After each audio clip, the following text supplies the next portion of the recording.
Good afternoon मेरे दोस्तों। तो फिर से आज मैं आपके साथ जुड़ा हूँ कुछ सवालों के जवाब लेकर। तो पहला सवाल शुरू करने से पहले मैं आपको बता देना चाहता हूँ कि जिसने भी चैनल को सब्सक्राइब नहीं किया है, सबसे पहले चैनल को सब्सक्राइब कर लीजिए और बेल आइकन दबा लीजिए। इसके बाद शुरू करते हैं आज का पहला क्वेश्चन। सांची का स्तूप किस शासक ने बनवाया था? ऑप्शन है बिंबिसार, हर्षवर्धन, पुष्यमित्र, अशोक। तो दोस्तों इसका सही आंसर हो जाएगा ऑप्शन डी, अशोक। सम्राट अशोक का जन्म 304 बीसी में हुआ था और इनकी मृत्यु 232 बीसी में हुआ था। ये मौर्य वंश के महान सम्राट थे। इनका शासनकाल 269 बीसी से लेकर 232 बीसी तक था। इनके पिता का नाम बिंदुसार था। अगर बात करते हैं पुष्यमित्र की, तो ये शुंग वंश के राजा थे। शुंग वंश के संस्थापक भी पुष्यमित्र ही थे। सम्राट हर्षवर्धन का शासनकाल 606 से लेकर 647 एडी तक चला था। इनके पिता का नाम प्रभाकर वर्धन था। बात करें बिंबिसार की, तो यह मगध साम्राज्य का सम्राट था। इनके पत्नी का नाम चेलना था और ये रानी चेलना के उपदेशों से प्रभावित होकर जैन धर्म अपना लिए थे। दोस्तों अब चलते हैं नेक्स्ट क्वेश्चन पे। दोस्तों अशोक के शिलालेखों को सर्वप्रथम किसने पढ़ा? ऑप्शन है पादरेटी, विलियम जोन्स, जेम्स प्रिंसेप, उपरोक्त में से कोई नहीं। तो दोस्तों इसका सही आंसर है ऑप्शन सी, जेम्स प्रिंसेप। इसका सही आंसर के बारे में पूरा अगर डिटेल से जानना है तो दोस्तों मेरा पिछला वीडियो देखिए, मैंने उसमें पूरा डिटेल से बताया है। दोस्तों अगले क्वेश्चन पे चलते दोस्तों। बौद्ध धर्म के प्रचार के लिए अशोक ने किसे श्रीलंका भेजा था? ऑप्शन है महेंद्र, संघमित्रा, उपगुप्त, महेंद्र एवं संघमित्रा दोनों। तो इसका सही आंसर है दोस्तों महेंद्र एवं संघमित्रा दोनों। ये अशोक के पुत्र एवं पुत्री थी। महेंद्र एवं संघमित्रा के नामों का उल्लेख श्रीलंका में एक बौद्ध ग्रंथ है दोस्तों, महावंश, उसी में इनका उल्लेख किया गया है। अगर बात किया जाए उपगुप्त की, तो अशोक के धार्मिक गुरु कहे जाते हैं उपगुप्त। उपगुप्त का उपनाम अल्छनक बुद्ध है, अर्थात उपगुप्त को अल्छनक बुद्ध भी कहा जाता है। दोस्तों नेक्स्ट क्वेश्चन पे चलते हैं दोस्तों। चंद्रगुप्त मौर्य अपने अंतिम दिनों में किस धर्म का अनुयायी बन गया? ऑप्शन है जैन, शैव, बौद्ध, वैष्णव। तो इसका सही आंसर है दोस्तों ऑप्शन ये, जैन धर्म। चंद्रगुप्त अंतिम समय में जैन धर्म को अपना लिए थे। चंद्रगुप्त अंतिम मुकुटधारी मुनि थे, अर्थात चंद्रगुप्त राजा होते हुए जैन मुनि बनने वाले अंतिम सम्राट हुए। अगर बात की जाए जैन धर्म के, तो इनके संस्थापक ऋषभदेव हुए, या अर्थात ये भी कह सकते हैं कि जैन धर्म के पहले तीर्थकर कौन हुए? तो इसका सही आंसर हो जाएगा दोस्तों ऋषभदेव। अगर बात की जाए बौद्ध धर्म की, तो बौद्ध धर्म के संस्थापक गौतम बुद्ध थे, जिन्हें एशिया का ज्योति पुंज कहा जाता है। दोस्तों नेक्स्ट क्वेश्चन पे चलते हैं दोस्तों। हड़प्पावासी किस वस्तु के उत्पादन में सबसे आगे थे? ऑप्शन है मुद्राएं, कपास, कांस्य, औजार, जौ। तो इसका सही आंसर है दोस्तों ऑप्शन बी, कपास। कपास की खेती एक खरीफ फसल के अंतर्गत आता है, जो मार्च और मई के बीच में बोई जाती है। और अगर बात किया जाए जौ की, तो इसकी बुआई नवंबर में होता है और मार्च के अंतिम समय तक इसे काट लिया जाता है। नेक्स्ट क्वेश्चन पे चलते हैं दोस्तों। सिंधु घाटी सभ्यता का पतन नगर था? ऑप्शन है कालीबंगा, लोथल, मोहनजोदड़ो, हड़प्पा। तो इसका सही आंसर है दोस्तों ऑप्शन बी, लोथल। पतन नगर मतलब अर्थात बंदरगाह। सिंधु घाटी का जो बंदरगाह था वो कौन था? तो लोथल था, जो गुजरात में है दोस्तों। कालीबंगा राजस्थान में है, मोहनजोदड़ो पाकिस्तान के सिंध में है, और हड़प्पा पाकिस्तान के पंजाब में है। दोस्तों नेक्स्ट क्वेश्चन पे चलते हैं दोस्तों। चंद्रगुप्त मौर्य ने अपना अंतिम समय कहाँ बिताया? ऑप्शन है तक्षशिला, उज्जैन, पाटलिपुत्र, श्रवणबेलगोला। तो इसका सही आंसर है दोस्तों option D, Shravanabelagola.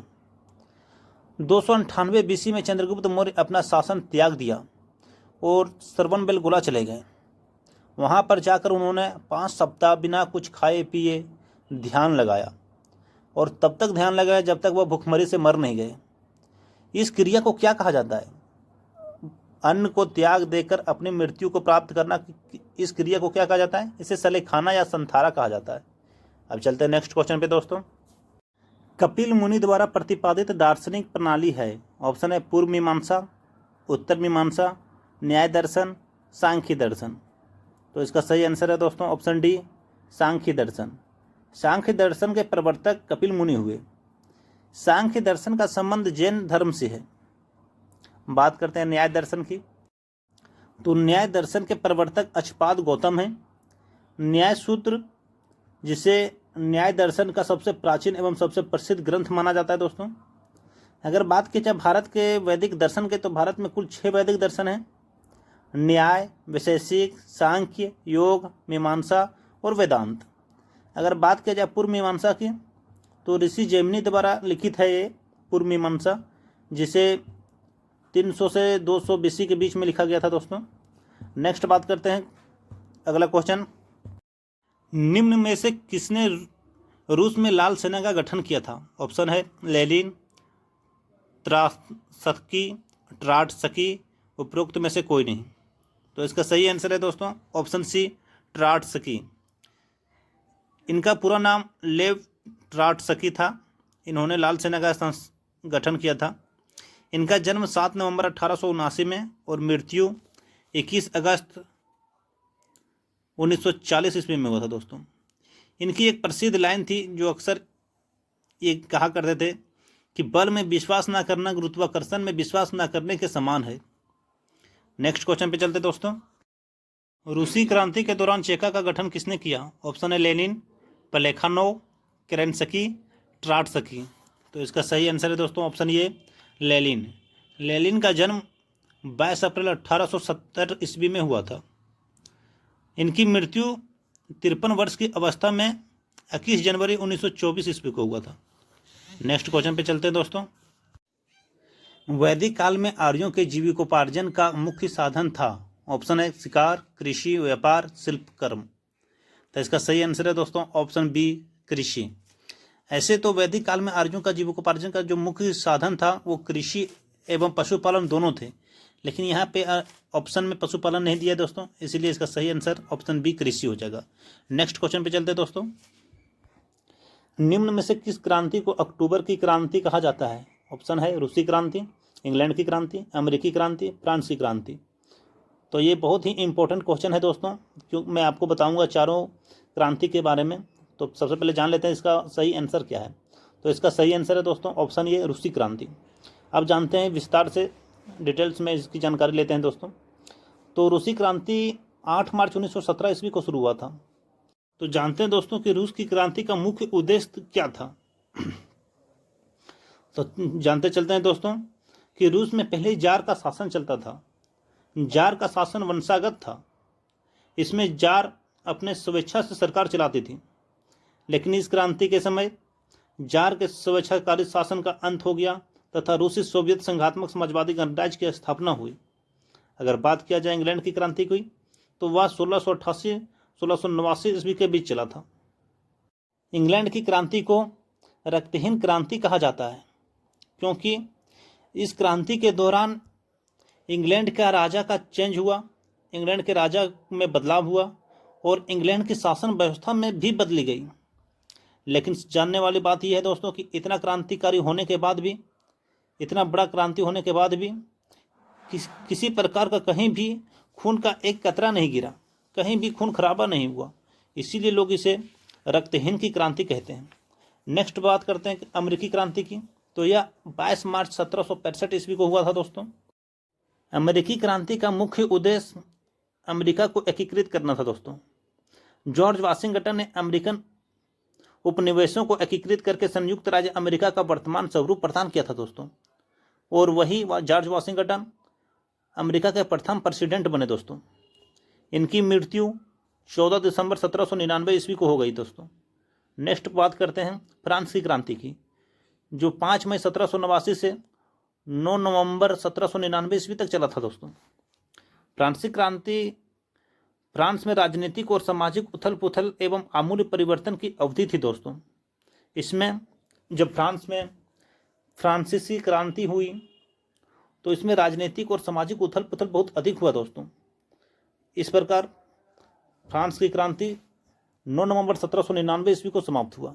Next question पे चलते हैं दोस्तों, रूसी साम्राज्य को राष्ट्रों का कारागार किसने कहा था? ऑप्शन है लेनिन, प्लेखानोव, ट्रॉट्स्की, मार्क्स।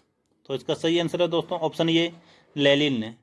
लेनिन ने रूसी साम्राज्य को राष्ट्रों का कारागार कहा था दोस्तों। नेक्स्ट क्वेश्चन पे चलते हैं दोस्तों।